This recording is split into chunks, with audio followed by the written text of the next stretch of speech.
사도행전 13장 13절로 16절 찾았으면 우리 같이 보도록 하겠습니다. 같이 봅니다. 바울과 및 동행하는 사람들이 바보에서 배 타고 밤빌리아에 있는 버가에 이르니 요한은 저희에게서 떠나 예루살렘으로 돌아가고 저희는 버가로부터 지나 비시디아 안디옥에 이르러 안식일에 회당에 들어가 앉으니라. 율법과 선지자의 글을 읽은 후에 회당장들이 사람을 보내어 물어 가로되 형제들아, 만일 백성을 구원할 말이 있거든 말하라 하니 바울이 일어나 손짓하며 말하되 이스라엘 사람들과 및 하나님을 경외하는 사람들아 들으라.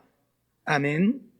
오늘 저녁에는 사도들의 전도의 발자취를 좀 살펴보면서 오늘 우리도 복음을 위해서 사는 우리의 삶들이 되어지기를 원합니다. 성지 순례를 다녀왔는데 원래는 터키로 갔다가 그리스로 해서 노마까지 가야 정상인데 여행사 일정이 그러지 못해서 노마로 갔다 그리스로 해서 터키를 거쳐서 거꾸로 돌아서 왔습니다. 바울 사도가 복음을 전하게 되어진 것은 이 터키부터 복음을 전하게 되어지고 그리스로 갔다가 결국 노마에 가서 노마에서 순교를 하게 되어지는데 그 발자취를 좀 살펴보고 또 사도 빌립이나 또 사도 베드로의 발자취도 좀 살펴보면서 우리가 예수를 믿어 구원을 얻게 되어진 것이 저들의 복음을 위해서 수고하고 순교했던 것 때문에 우리가 예수 믿게 되어진 것들을 좀 살펴보려고 합니다. 이게 바로 터키입니다. 우리가 지금 튀르키예라고 그러죠. 왜 터키를 튀르키라고 하는가? 터키라고 하는 말 속에는 비속어가 들어있답니다. 좀 무시하는, 얕잡아보는 그런 말이 터키라는 말 속에 들어있대요. 그래서 지금까지 그렇게 썼는데 생각해 보니까 우리가 우리 스스로를 이렇게 얕잡아보게 하면 되겠느냐 해서 튀르키예로 바꿔달라고 요청을 한 거예요. 유엔에다 공식적으로 요청을 했는데 지금 튀르키예라고 쓰는 나라는 세계에서 6개 나라밖에 없답니다. 그 중에 우리나라가 지금 튀르키예라고 쓰지요. 형제국가라고 해서 얼른 바꾸줬는데 세계 127개국 가운데 6개국밖에는 튀르키예라고 쓰지 않고 나머지는 여전히 터키라고 쓰고 있다는 얘기. 그 터키 지역이 여기입니다. 이 지역이 터키입니다. 파란 녹색으로 되어 있는 부분이 터키인데 57%가 아시아입니다. 여기까지가 보입니까? 여기까지가 아시아. 그리고 여기부터서 여기가 유럽입니다. 유럽. 그래서 57%가 아시아고 3%만 유럽인 나라. 그게 바로 터키입니다. 그래서 여기 보스포러스 해협이라고 해서 해협이 있는데 이 해협을 중심으로 해가지고 이쪽은 유럽이고 이쪽은 아시아고 그렇게 되어 있는 나라입니다. 우리나라 땅덩어리에 약 6.8배나 되는 어마어마하게 큰 땅덩어리고 인구는 우리보다 조금 더 많아요. 6,300만 명 정도밖에는 안 되는. 그러니까 땅덩어리가 어마어마 크지요. 지나가면서 보니까 밀밭이라고 하는데 끝없는 밭이. 여기서 아마 저 끝에까지가 한 10km 정도 되는 정도의 거리. 그런데 끝없는 그 들판이 밀밭이래요. 그래서 이 터키 사람들이 밀을 다 먹고도 남으니까 수출을 많이 하는 나라 중에 하나가 터키라고 그래요. 그 정도로 땅덩어리가 넓고 올리브 나무를 엄청나게 심어서 올리브 생산 유명한 나라 중에 하나. 우리가 그리스가 올리브가 유명한 줄 아는데 그리스보다 터키가 올리브가 훨씬 더 유명하다고 해요. 근데 사는 것은 우리보다 훨씬 못 사니까 터키에서는 그렇게까지 심하지 않았는데 그리스나 로마에 가니까 제발 가방 조심 좀 하라고 항상 열고 다니라고. 언제 와서 가방 열고 다 빼간지 모른다고. 세계를 주름잡던 로마가 그래도 명색이 하나님을 섬긴다고 하는 그리스가 이런 나라가 되어버렸어요. 남의 거 뺏어 먹고 사는 나라가 되어버렸어요. 지금 터키는 그들 세 나라 중에서 가장 못 사는 나라 중에 하나가 터키고요. 국민 GDP가 $10,000 정도밖에 안 되는 나라, $10,000 조금 넘으니까 우리의 3분의 1도 안 되는 그런 경제적인 나라입니다. 그러다 보니까 물가들이 쌀 줄 알았는데 물가들은 엄청나게 비싸고, 식당에서 먹는 커피 한 잔이 보통 조금 싸게 판 데는 2유로고, 2유로면 우리 돈으로 한 거의 3,700원 하는 돈이에요. 우리나라에 비하면 그렇게 싸지도 않죠. 그리고 공식적인 카페에서 파는 커피들은 3유로에서 5유로까지도 받고, 그러니까 3유로면 우리 돈으로 한 거의 5,000원 돈이 다 됩니다. 지금 1,750원까지, 지금 우리가 살 때는 1,770원까지 줘야 사니까 1,800원 잡아도 4,800원씩 3유로면 그렇게 하니까 결코 싼 것이 아니에요. 이스탄불 공항에 갔더니 커피 한 잔에 15,000원. 말이 안 돼. 우리나라도 15,000원짜리 커피 찾으려면 힘들어요. 근데 이스탄불 공항에 갔더니 이제 보다 피곤하고 그래서 내가 커피 한 잔 사려고 커피 한 잔 그랬더니 너무 비싸다고, 하나씩 한 잔씩 못 먹는다고, 가정별로 한 잔씩만. 그래서 10잔에다가 또 한 분은 따로 계셔서 계란 한 잔 시켰는데 16만 5천 원. 그런 나라예요. 이런 터키가 그런 나라입니다. 그런데 이제 바울 사도가 이 복음을 전하기 위해서 이 드리키에로 먼저 가게 되어지지요. 바울 사도의 1차 전대 여행입니다. 바울 사도가 어디에서부터 시작을 하냐면 여기 수리아 안디옥에서부터 복음을 시작합니다. 여기 안디옥에서 맨 처음 그리스도인이라 일컬음을 받게 되어지는 곳이 이 수리아 안디옥이죠. 그래서 여기에서 바울과 바나바가 안수를 받고 복음을 위해서 떠나가게 되어지죠. 그래서 배를 타고 이 구브로 섬이라고 하는 이곳이 섬인데, 이 살라미스라고 하는 곳으로 갔다가 바보에 가서 그곳에서 이 버가까지 가게 되어지고, 이 버가에서 안디옥, 여기는 비시디아 안디옥입니다.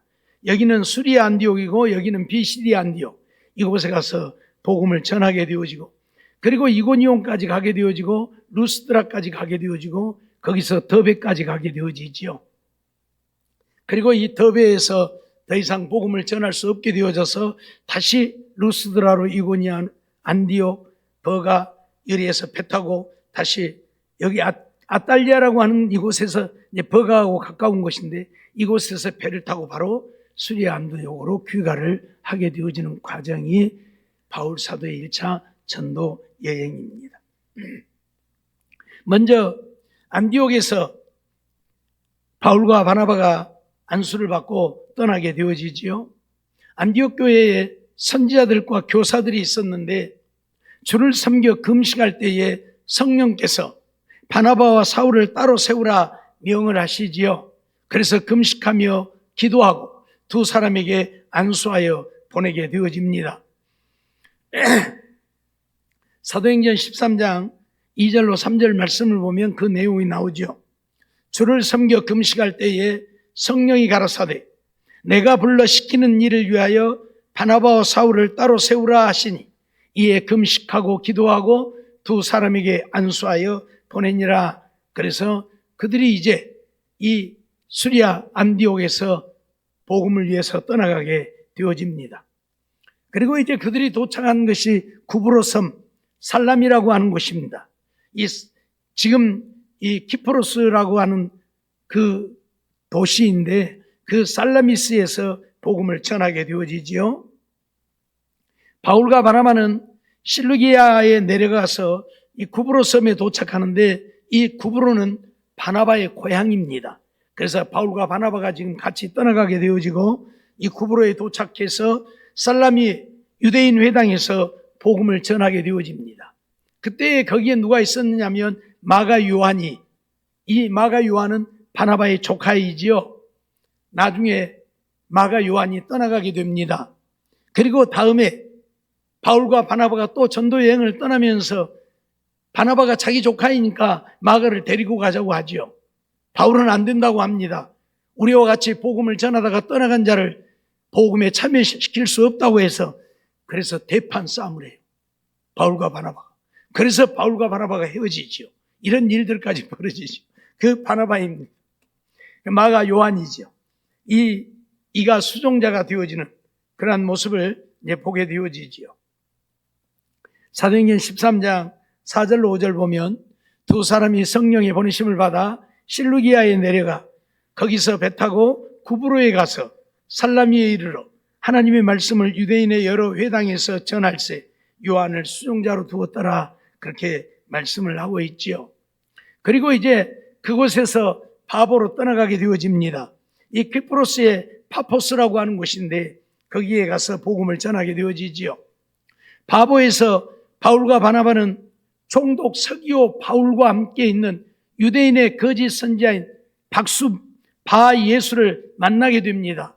그러니까 이 바보에 갔을 때에 거기에 총독으로 있었던 자가 누구냐면 서기오 바울이라고 하는 사람이에요. 그런데 거기에 누가 있었냐면 유대인의 거짓 선지자 박수입니다. 무당이에요. 그런데 거짓 선지자 노릇을 하는 거예요. 그 바예수라고 하는 자가 거기에 있어서 그를 만나게 되죠. 그리고 총독 서기오 바울이 예수를 믿으려고 합니다. 바울이 전하는 복음을 듣고. 그런데 이 바예수라고 하는 이 거짓 선지자가 서기오 총독에게 못 믿게 해요. 믿으면 안 된다고 못 믿게 해요. 그래서 바울이 그 바예수에게 소경이 되어 볼 수 없게 되어질 것이라고 선언을 하죠. 그래서 바예수가 소경이 되어집니다. 이걸 보고서 총독 서기오가 예수를 믿게 되어지는, 정말 저 사람이 말하는 대로 되어지는구나. 그렇다면 저 사람이 말하는 것이 거짓이 아닌 진실이지 않겠느냐. 그래서 총독 서기오 바울이 예수를 믿는 이런 역사가 거기에서 일어나게 되어지죠. 사도행전 16장 6절로 7절 보면 온 섬 가운데로 지나서 바보에 이르러 바예수라 하는 유대인 거짓 선지자 박수를 만나니 그가 총독 서기오 바울과 함께 있으니 서기오 바울은 지혜 있는 사람이라 바나바와 사울을 불러 하나님의 말씀을 듣고자 하더라 그러지요. 계속되어지는 말씀인데 다 기록할 수 없어서 그냥 이것만 기록했는데 총독 서기오 바울이 바울을 불러서 말씀을 듣고자 하는 거예요. 그런데 이 바예수가 그걸 못하게 하는 거예요. 그래서 바울이 너 눈이 멀어 보지 못하게 되어질 것이라고 선언을 했더니 정말 그 자리에서 눈이 멀어버린 거예요. 그걸 보고 총독 서기오 바울이 예수를 믿게 되어지는 이런 놀라운 역사가 일어나는 곳이 바로 바보라고 하는 그곳입니다. 그리고 이제 버가에 가서 마가 요한이 떠나게 되어지는 모습을 보게 되는데 이 판빌리아라고 하는 곳에 페르케라고 하는 지금 현재 페르케라고 하는 곳입니다. 그곳에서 그곳에 갔는데 그곳에서 마가 요한이 떠나가게 되어집니다. 왜 떠나갔을까요? 전도 여행이 너무 힘드니까.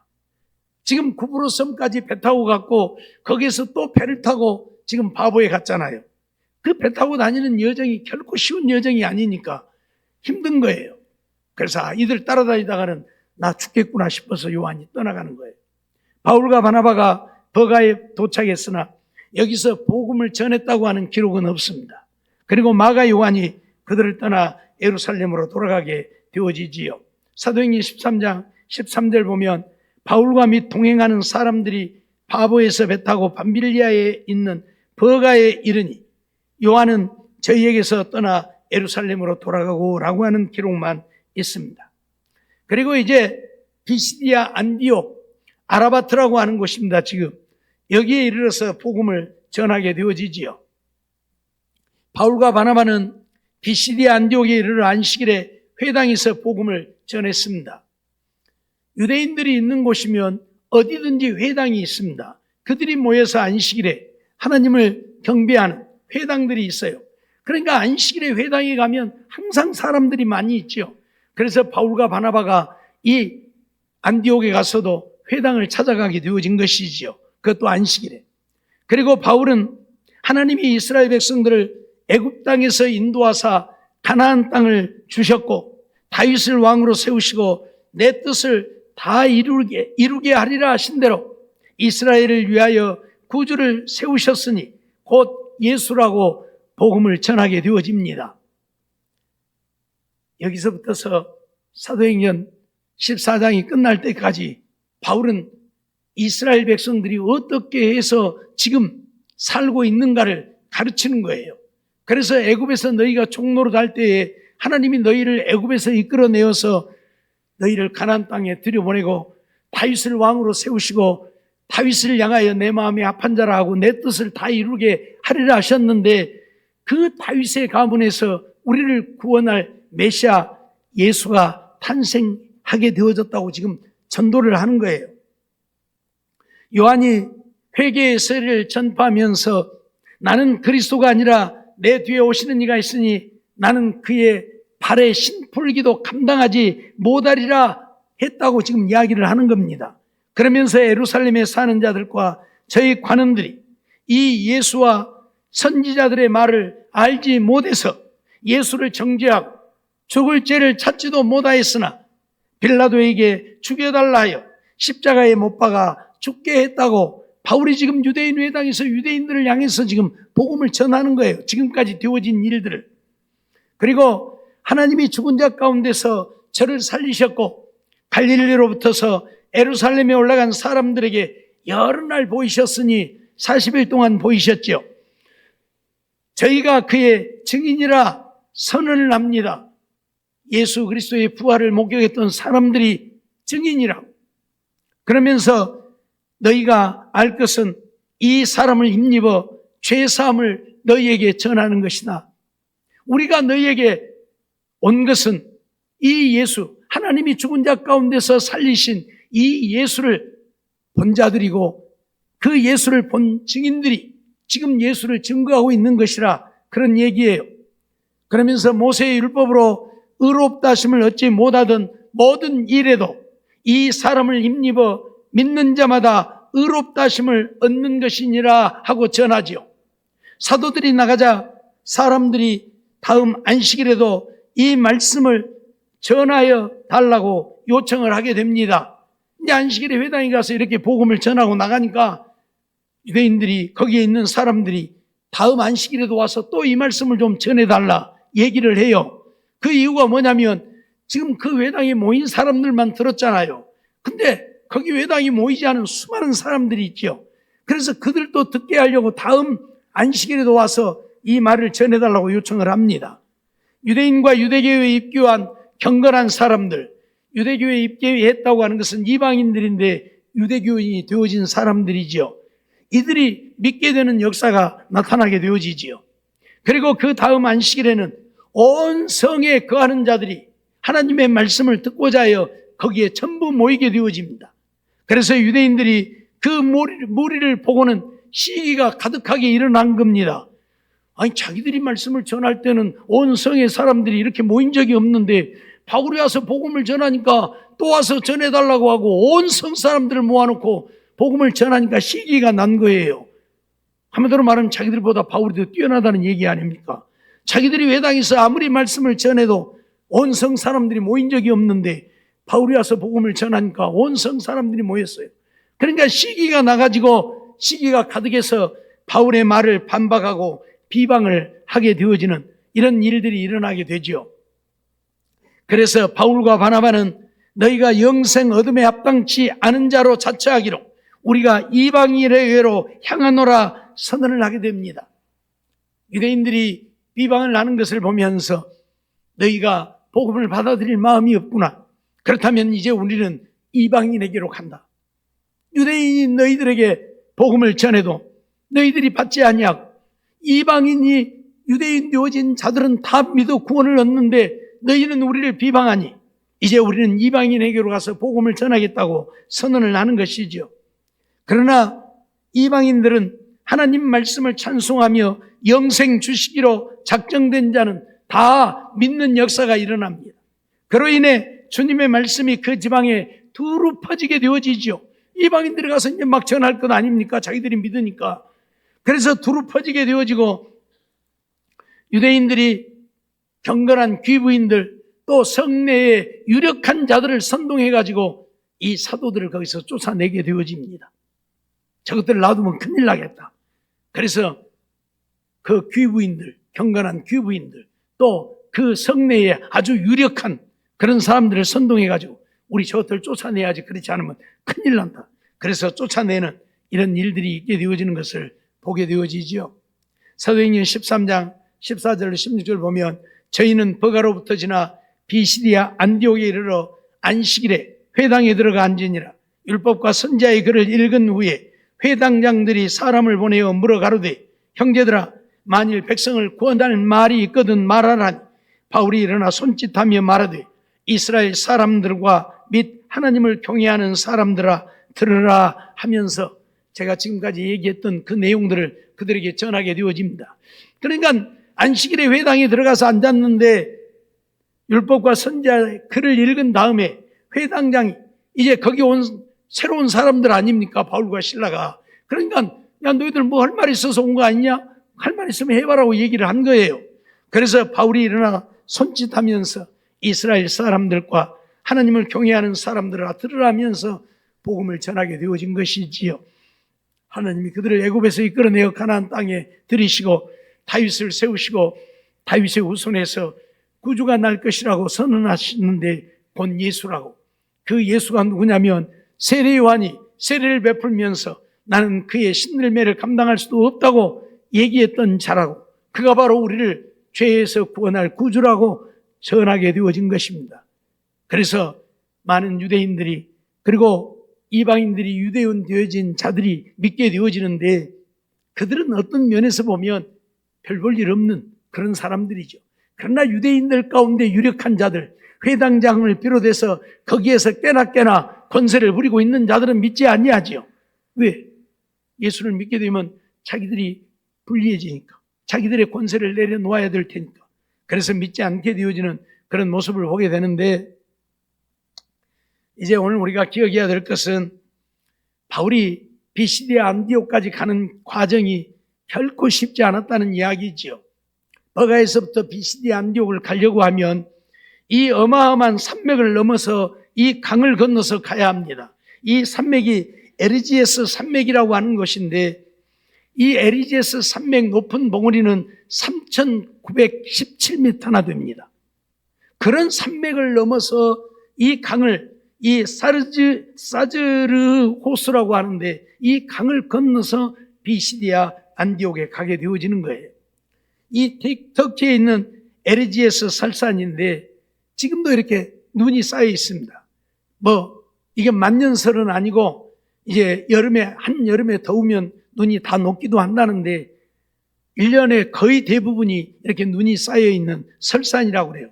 이 가장 높은 여기가 3,917m나 되는 그런 높은 산입니다. 그러니까 아무리 낮은 곳으로 가도 1,000m는 넘겠죠. 그런 산을 넘고 이 강을 건너서 이 비시디아 안디옥에 오게 되어진 것이지요. 이 설산입니다. 전부 산맥이에요. 예. 설산 아닌 산에도 지금도 눈이 있어도 차 타고 가다 보면 이 골짜기에도 우리나라에 겨울에 눈 왔다가 햇빛 나면 양지에는 녹아버리고 음지에는 눈 안 녹고 있듯이 거기도 지금도 이렇게 눈들이 여기저기 많이 쌓여 있어요. 사진을 다 올릴 수 없어서 이런 사진만 올렸습니다만.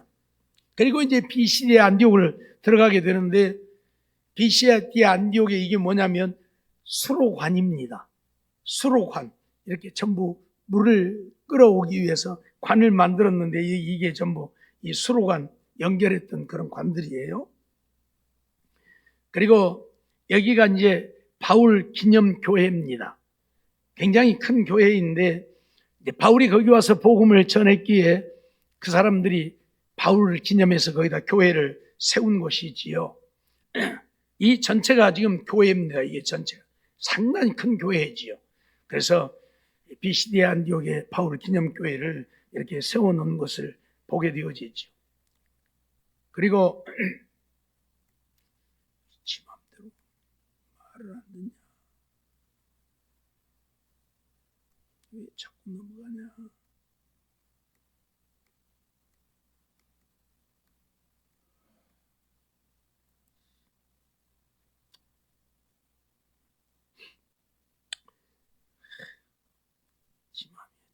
지 맘대로 혼자. 여기가 이제 비시디아 안디옥인데 이 전체가 앞에서 밑에서 찍은 사진이고 이 뒤쪽이 훨씬 넓고 큽니다. 이 넓은 이곳에 가서 이제 복음을 전하게 되어지고 이쯤에가 아까 바울의 기념교회가 있는 곳이고, 그래서 우리가 이제 비시디 안디옥 그곳을 가서 보고 왔는데, 우리가 이제 비시디 안디옥도 지금 이제 지진에 다 무너져 버리고 이제 흔적들만 남아 있는 것을 이제 우리가 보게 되어지지요.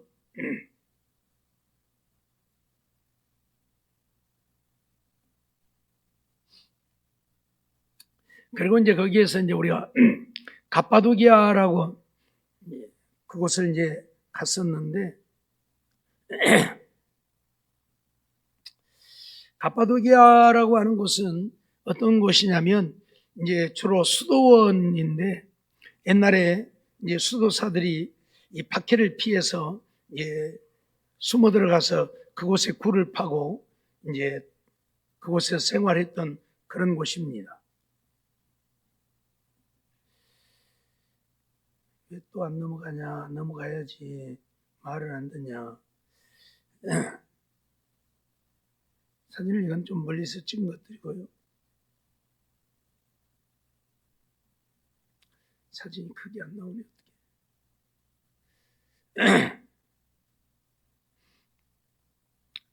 이 일대 전체가 지금 전부 이 굴들로 파여져 있고 이제 그런 곳인데, 보면 이런데 굴들이 파여 있죠. 이렇게 전부 굴입니다. 이렇게 높은 데도 이렇게 이 높은 데다 굴을 팠던 이유는 이제 적들이 쳐들어오면 못 올라오게 하기 위해서 그 높은 데다 이렇게 굴을 파고 거기서 생활을 하고, 전에는 한 340여 개밖에 교회가 발견되지 않았는데 현재는 400개가 넘는 교회들이 이제 발견이 되어졌다고 해요. 이들은 사실 신앙을 지키기 위해서 이런 곳에 숨어들어서 이런 곳에 이렇게 굴을 파고 이제 신앙생활을 했던 것을 우리가 보게 되어지지요. 이들을 보면서 우리는 얼마나 평안하고 얼마나 행복한 신앙생활을 하고 있는가 하는 것을 생각을 해보게 됩니다. 그러다 보니까 너무 편안하고 안일해서 자꾸 곁길로 가는데, 이들은 오직 믿음을 지키기 위해서 죽음을 각오하고 이런 데 숨어들어서 복음을 사수했던 것을 보게 되어지죠. 우리가 히브리서 11장에 보면 토굴에서 그들은 유리했다, 그런 기록들이 있죠. 바로 이런 데를 두고 하는 이야기입니다.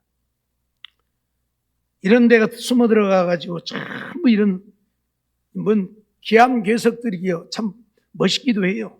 그런데 그런 데 가서 이 굴 파고 전부 거기에서 생활을 했던 그런 모습들을 보게 되어지죠. 심지어는 이런 높은 꼭대기까지도 올라가서 이 굴을 뚫고 이런 데 전부 굴 파고 그런 데서 생활을 하고 했을 정도로, 전부 이 굴 뚫어진 것은 전부 그 사람들이 숨어들었던 곳입니다. 이런 곳들 전부 다 지금 굴 뚫어져 있는데, 그래서 그곳에서 예배를 드리고, 안에 들어가면 공간들이 굉장히 넓은 공간들도 있지요. 그래서 그곳이 함께 모여서 예배 드렸던 예배 처소이기도 하고, 그 사진들이 있는데 보세요. 이렇게 온 바위덩어리 하나를 다 굴을 파가지고 함께 거기서 공동생활을 하고,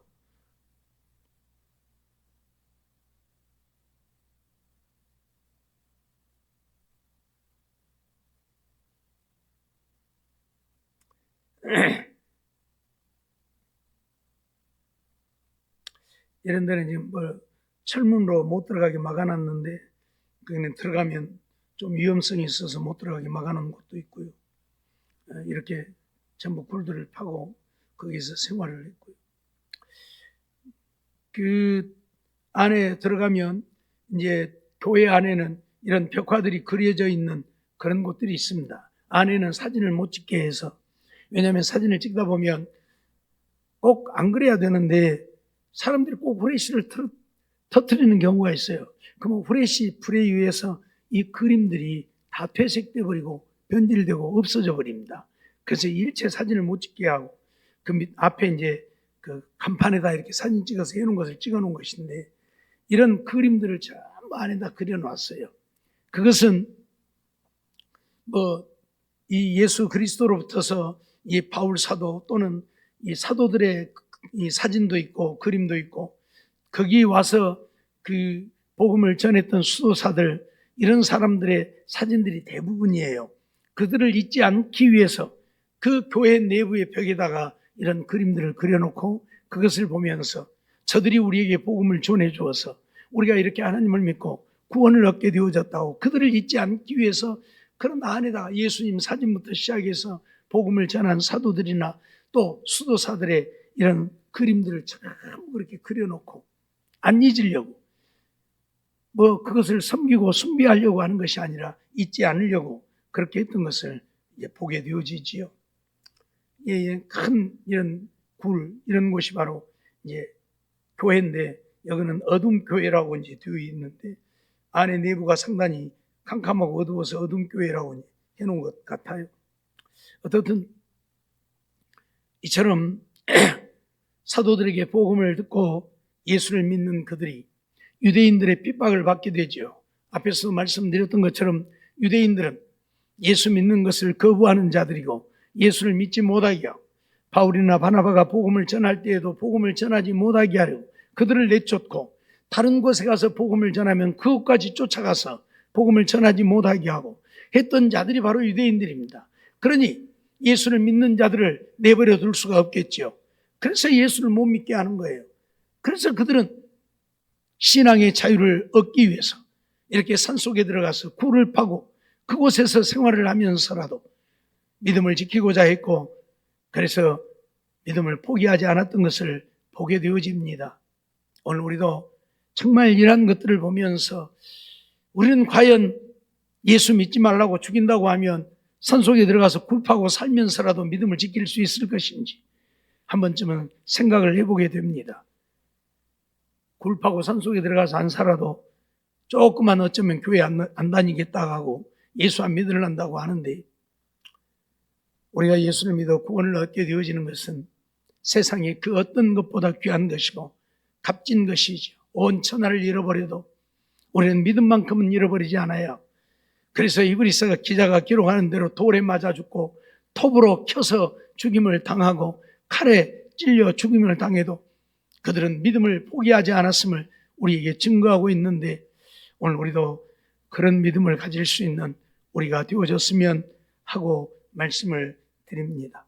어찌되었든 오늘 우리에게 중요한 것은 믿음 지켜야 구원 얻는다는 이야기입니다. 세상에 천하를 얻어도 믿음 잃어버리면 지옥에 영벌 뿐이고, 천하를 다 잃어버려도 믿음 지키면 먹을 것이 없어 굶어 죽는 일이 있어도 믿음 지키면 구원을 얻고 영원한 생명을 얻고 천국 가게 된다는 사실을 잊지 않는 우리가 되어야 합니다.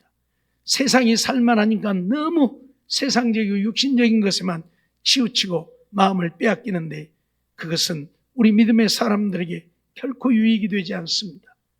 우리는 세상 것 다 내려놓고라도 믿음만큼은 지켜 구원을 얻을 수 있는 오늘 우리의 삶이 되어지기를 주의 이름으로 축원합니다. 기도하겠습니다. 사랑과 은혜가 충만하신 하나님, 감사합니다.